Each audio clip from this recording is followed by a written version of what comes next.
In Washington, D.C., Imam Zia Maktoum and his wife Fatima Popel are participating in an annual interfaith unity walk. We're probably going to need another box for this. They've brought along members of Make Space, the group they founded in 2012 for young Muslims. It's been a full day of learning about other religious traditions and doing a service project, making meals for the homeless. The couple says activities like this build a positive self-identity among young American Muslims.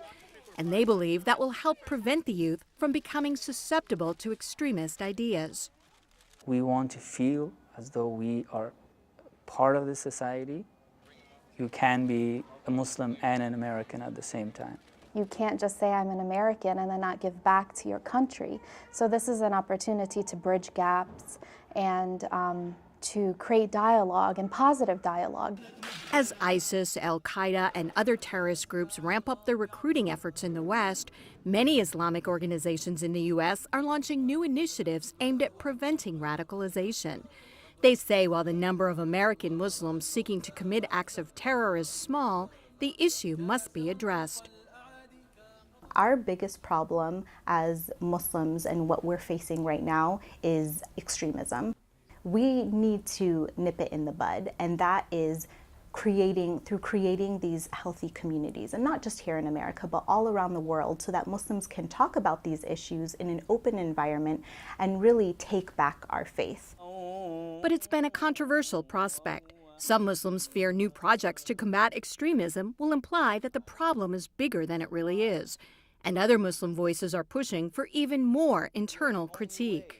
The pathway to get there does involve airing dirty laundry, does involve open public acknowledgement that we have core interpretations, not the scripture, but interpretations of the scripture that need to be modernized and are used by radicals.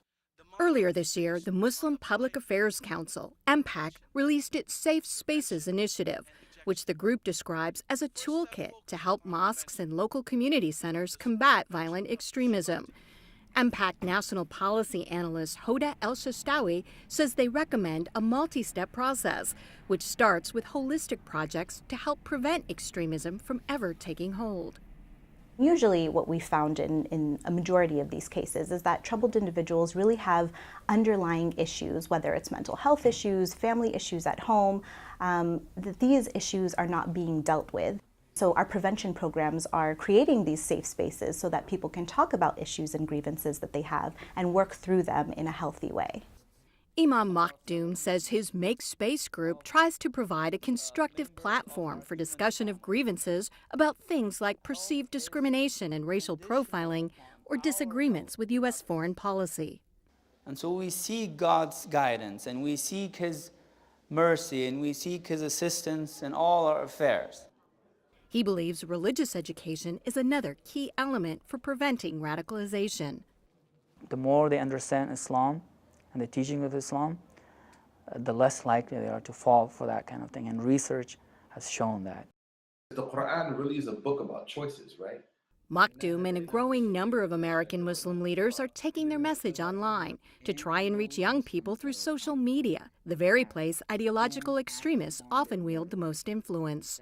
It's important for the sane voices, the moderate voices, the true authentic voices of Islam to take the battle to them.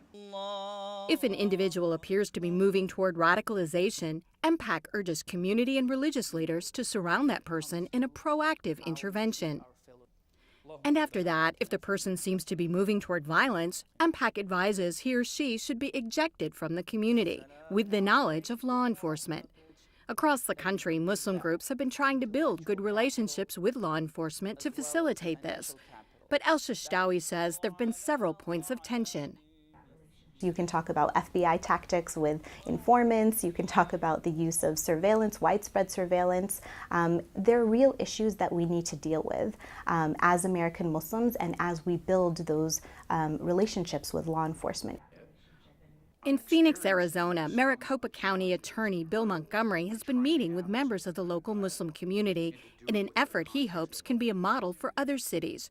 He says trust needs to go both ways. It can be challenging at times because of the continuing need to maintain that open dialogue and communication. It's too easy for people to fall back on stereotypes, whether out of ignorance or an outright effort to discriminate. So it's that constant communication that's required. Even if someone is identified as a radical, Montgomery says often there's only so much law enforcement can do. That puts much of the responsibility back on the Muslim community. We don't have a future crime squad, and we don't have thought police, but rather to bring those individuals to the attention of local community leaders who can help clarify what is and is not acceptable in authentic Islamic teaching. One of the Muslim leaders Montgomery meets with regularly is Dr. Zuhdi Jasser, president of the American Islamic Forum for Democracy and a member of the U.S. Commission on International Religious Freedom. Allahu Akbar. He says he's pleased more Muslim groups are trying to combat any extremism before it turns to violence. But he believes many of the new initiatives don't go deep enough in addressing ideology, what he calls the battle for the soul of Islam. We love our faith, but we want to have a debate about what entails the identification and the laws and the rules of that faith. We need to have a vibrant critique of our ideologies so that we can grow. Jasser has generated strong controversy within the Muslim community. He's highly critical of political Islam and urges what he calls the separation of mosque and state. He says sermons in too many U.S. mosques are focused on grievances.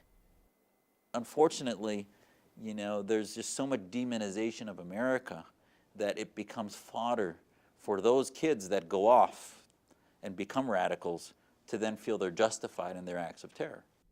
Jasser founded the Muslim Liberty Project to promote American values among young Muslim leaders. Courtney Lonergan and Seema Kassab lead the Muslim Liberty Project at Arizona State University. Lonergan is a convert to Islam who says she's been shocked by the level of anger she's heard inside some parts of the U.S. Muslim community. I work with so many young people, it's easy just to blame somebody else and take the victim mindset. Oh, poor me, this is what happened. And there's not a lot that's happening in the community to empower young people. The issue is that most Muslims aren't like that, but we have to go out there and show people that. We have to show the world that Muslims themselves.